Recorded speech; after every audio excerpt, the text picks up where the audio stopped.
Assalamualaikum warahmatullahi wabarakatuh. Halo semua, kembali lagi di channel Raider Manhwa. Kali ini Mimin akan melanjutkan sebuah komik yang berjudul Raja Assassin Terkuat. Dan apabila kalian masih bingung dengan alur ceritanya, kalian bisa cek deskripsi atau langsung saja menuju playlist yang ada di halaman channel ini untuk memulainya dari part 1. Tanpa basa-basi lebih jauh, mari kita masuk di part 62. Cerita dimulai. Setelah diberikan izin oleh para penjaga, Hajin pun langsung masuk ke dalam kediaman Tuan Muda kedua. Lalu Hajin teringat dengan apa yang diucapkan oleh Ma Dongpil. Di saat itu Ma Dongpil mengatakan bahwa Tuan Muda kedua memiliki kepribadian yang sangat sederhana di antara para pewaris. Tuan Muda kedua dikenal di kalangan penerusnya karena sifatnya yang begitu sederhana. Mereka mengatakan bahwa putra kedua begitu senang berjalan ke sana kemari dan tidak berusaha untuk memaksakan otoritasnya. Bahkan dia akan rela mengulurkan kedua tangannya untuk membantu apabila orang-orang dari kultus demonik memiliki banyak masalah. Dan juga Tuan Muda kedua sangat terkenal selalu memperhatikan orang-orang yang berada di pihaknya. Bahkan yang aku dengar bahwa Tuan Muda kedua sangat sering memberikan bantuan kepada keluarga para pelayan dan juga bawahannya. Kemudian Hajin bergumam, dengan melihat dari tempat tinggalnya, sepertinya putra kedua sama sekali tidak memiliki hasrat duniawi. Lalu berdasarkan dengan apa yang diucapkan oleh Ma Dongpil, sepertinya dia bukanlah orang yang jahat. Namun aku masihlah penasaran mengapa dia menyuruh orang lain untuk mengawasi putri kelima. Apa yang ia lakukan sangatlah berlawanan dengan citranya yang selama ini ia bangun di hadapan semua orang. Entah itu dia memiliki kepribadian yang sederhana ataukah tidak. Akan tetapi hal itu adalah sebuah masalah yang sama sekali berbeda dari mengincar kekuatan besar sebagai sang pewaris. Tetapi jika kita melihat sejarah, bukankah ada begitu banyak raja-raja yang ambisius dengan menggunakan sebuah metode yang sangat sederhana? Kemudian tiba-tiba saja Hajin merasakan kalau keberadaan putra kedua yang sebelumnya begitu jelas kini telah menghilang begitu saja. Hajin berpikir apakah dia telah memasuki sebuah tempat yang sangat tertutup. Untuk bisa merasakan kehadiran orang lain melalui panca indera ataupun aura, maka kau harus memiliki suatu sarana yang bisa dialiri oleh udara. Jadi, jika dia berada pada ruangan yang benar-benar tertutup, maka kehadirannya tidak akan bisa dirasakan meskipun dengan menggunakan ultimate demonik. Namun, tiba-tiba saja Hajin kembali merasakan kehadiran putra kedua. Namun, kali ini kekuatan yang ia rasakan sangat berbeda dari yang sebelumnya. Setelah memasuki ruangan itu sambil tersenyum Pyong berkata, "Sudah sangat lama terakhir kali kita bertemu. Apakah ini adalah pertama kalinya sejak pertemuan besar para pewaris pada kediaman sang raja?" Hajin berkata, "Aku datang ke sini karena aku ingin membicarakan sesuatu. Tetapi sebelum aku memulainya ada sesuatu yang ingin aku tanyakan kepadamu. Saat pertama kali aku menginjakan kaki di tempat ini, yang aku rasakan kalau energimu telah berada pada level master tingkat atas. Akan tetapi hanya dalam waktu setengah jam saja, entah kenapa energimu telah meningkat dengan begitu pesat. Yang aku rasakan kalau ini bukanlah energi yang lemah dan ini adalah energi yang telah terserap sepenuhnya ke dalam dirimu." Terlihat Pyong mengerutkan keningnya ketika Hajin yang melanjutkan kata-katanya. "Aku begitu penasaran apakah kau telah memakan sesuatu yang begitu sehat sampai-sampai kau mampu meningkatkan energimu berkali-kali lipat hanya dalam waktu setengah jam saja." Pyong pun mencoba untuk bersikap santai. Ia berkata, "Aku tahu kalau skill sensormu sangatlah hebat. Tetapi kau harus tahu bahwa ada begitu banyak seni bela diri di dalam kultus demonik dan juga dunia ini yang belum kau ketahui.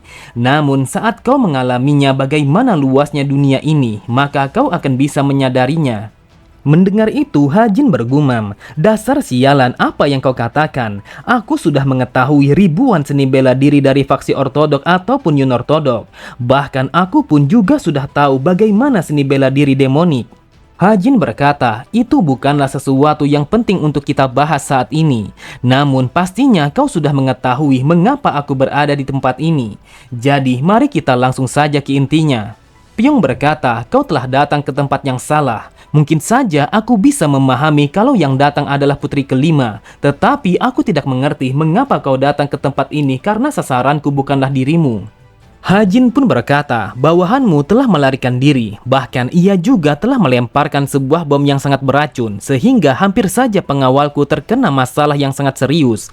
Jadi, bukankah kalau hal itu sudah cukup membuat kita untuk menjadi musuh? Pyong berkata, putra ketiga, bawahanku sangatlah tidak becus untuk mengerjakan sebuah misi yang aku berikan kepadanya, sehingga dia telah membuat kekacauan yang seperti itu. Oleh sebab itu, sebagai tuannya, aku ingin meminta maaf kepadamu.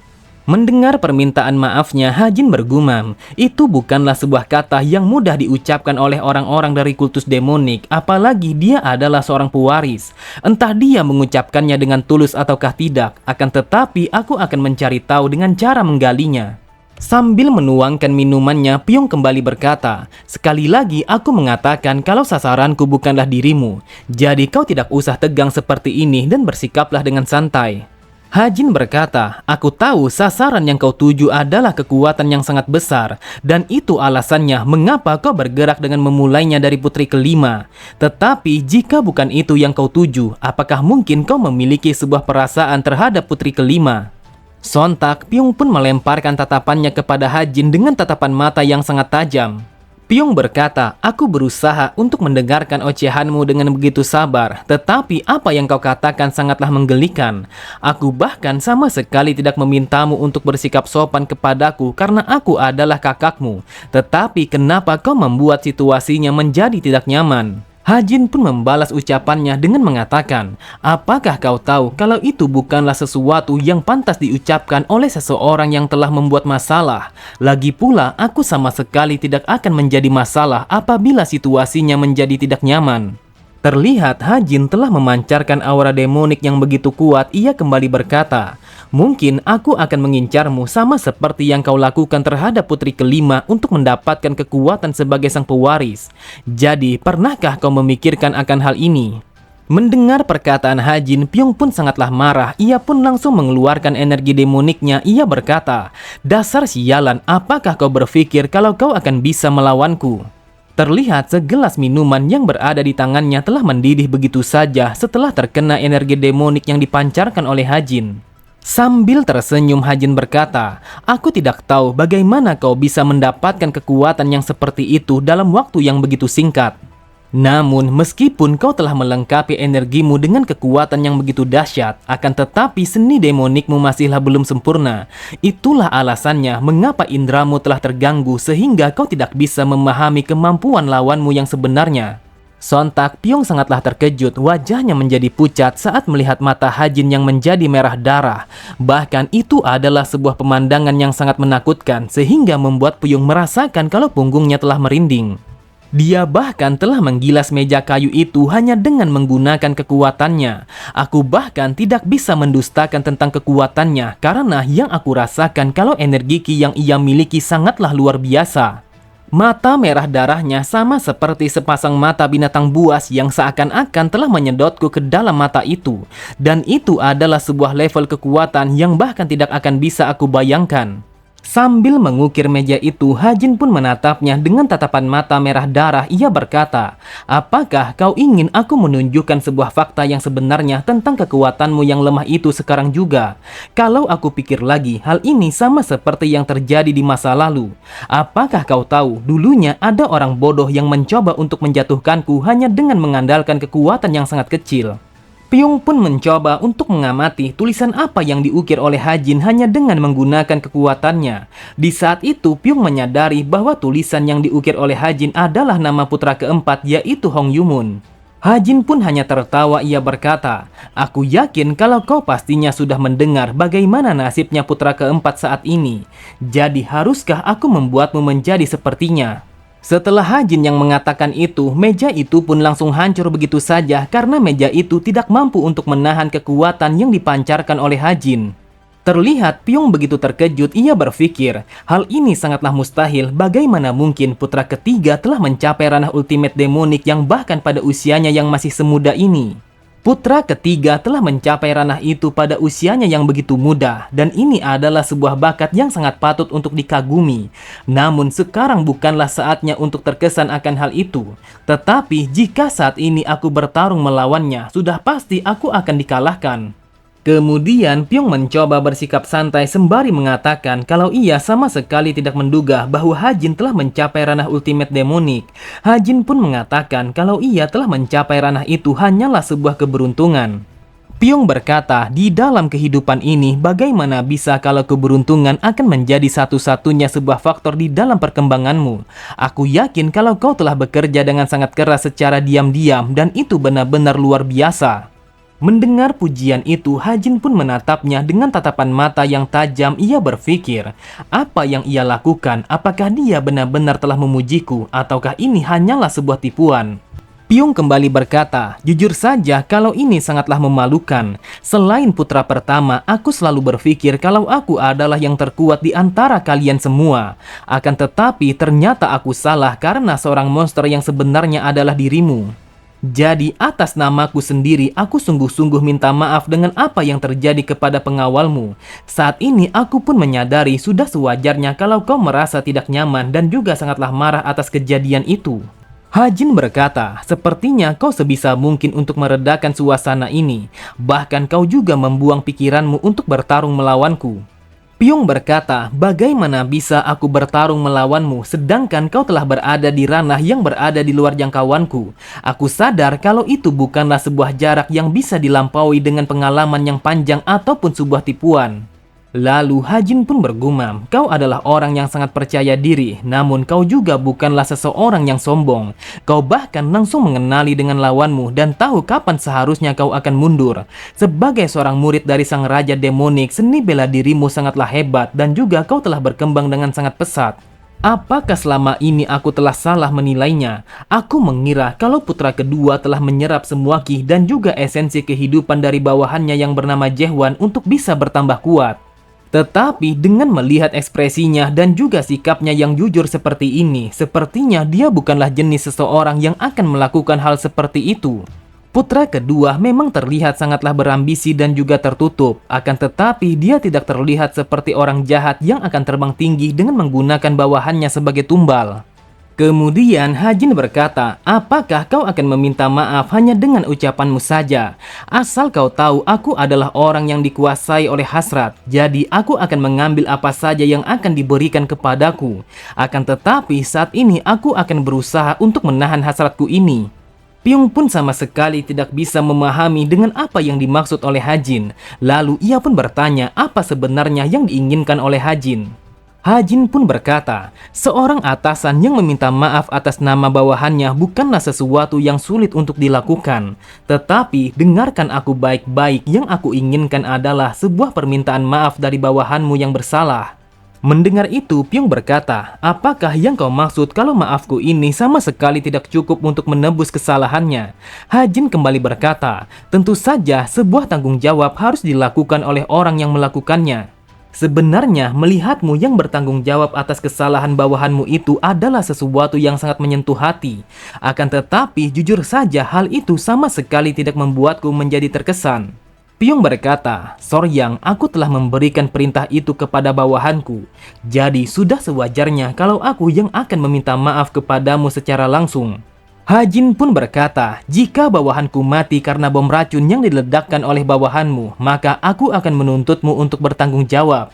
Akan tetapi sebelum kau bertanggung jawab, aku akan membunuhnya terlebih dahulu. Jadi itulah yang dinamakan tanggung jawab. Simpelnya, bawa saja bajingan itu ke hadapanku dan suruh dia meminta maaf kepadaku secara langsung. Setelah itu meminta maaf kepada bawahanku. Terlihat Pyong sangatlah kesal. Ia bergumam, aku tidak menyangka kalau putra ketiga sama sekali tidak memberikan kompromi kepadaku. Tetapi dia tidak bertindak seperti ini hanya untuk kepentingannya. Namun dia memiliki kemampuan dan juga kepercayaan diri yang sangat tinggi untuk mendukung tindakannya. Kemudian Pyong teringat dengan apa yang diucapkan oleh sang raja di masa lalu. Sesuatu yang lebih mengerikan dibandingkan dengan kebijaksanaan yang telah mencapai surga adalah sebuah kekuatan tanpa lawan yang tidak ada tandingannya. Dengan kata lain, itu adalah seni bela diri yang tidak terkalahkan. Sebuah kekuatan yang telah melampaui uang, strategi, dan juga kekayaan. Karena tidak adanya musuh yang layak, maka kekuatan itu tidak perlu dikendalikan dan juga tidak akan bisa dikendalikan. Karena tidak ada yang bisa menandinginya, maka hal itu akan menjadi sebuah bencana yang berjalan. Keberadaannya merupakan sebuah hukum, ketakutan, dan bahkan keyakinan. Lalu secara harafiah itu artinya dia telah menjadi dewa. Jadi, bencana yang berjalan itu adalah sebuah ungkapan yang sangat layak bagi putra ketiga. Dia bahkan lebih mengerikan dibandingkan dengan kebijaksanaan manapun. Bahkan aku sama sekali tidak memiliki kekuatan ataupun pembelaan untuk bisa menolak kehendak putra ketiga. Guang Pyong yang hanya bisa memperhatikan Hajin dengan mata yang bergetar, ia pun mengatakan kalau ia akan membawa bawahannya untuk berlutut di hadapan Hajin. Tetapi seperti yang kau ucapkan sebelumnya, begitu kau menerima permintaan maaf dari bawahanku, maka aku berharap kalau kita tidak akan bertemu lagi dengan cara yang seperti ini. Hajin pun bertanya apakah bawahannya baik-baik saja. Mendengar itu, Pyong menjadi semakin bingung. Ia pun balik bertanya kepada Hajin apa yang dimaksud oleh Hajin.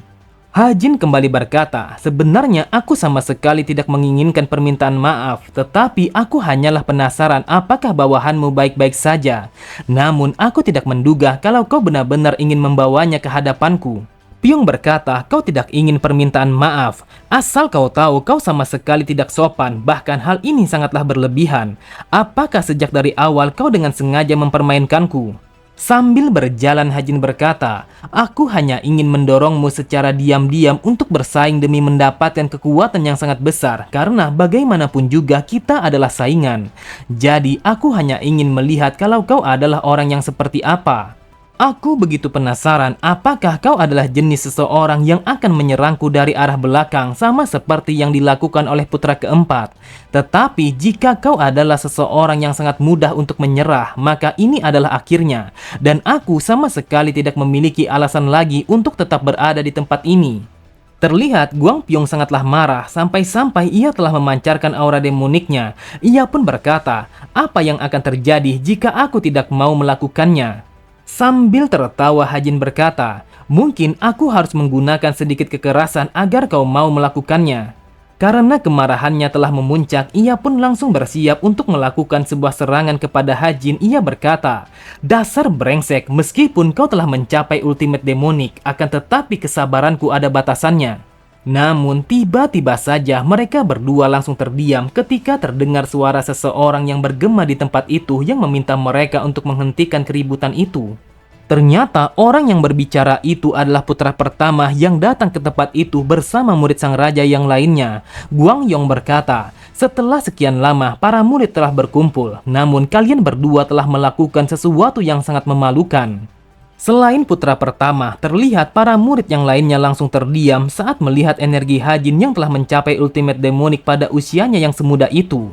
Seketika itu juga Pyong pun langsung memberi salam penghormatan atas kembalinya kakak tertuanya.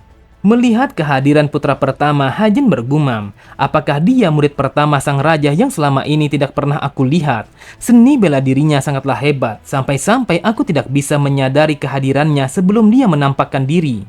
Guang Yong berkata, sudah 3 tahun sejak aku memasuki pelatihan, namun apa yang aku lihat setelah aku kembali? Entah kenapa kalian masih saja bersikap seperti ini. Oke semua, cukup sampai di sini dulu pembahasan alur cerita kita. Sampai jumpa di video selanjutnya. Wassalamualaikum warahmatullahi wabarakatuh.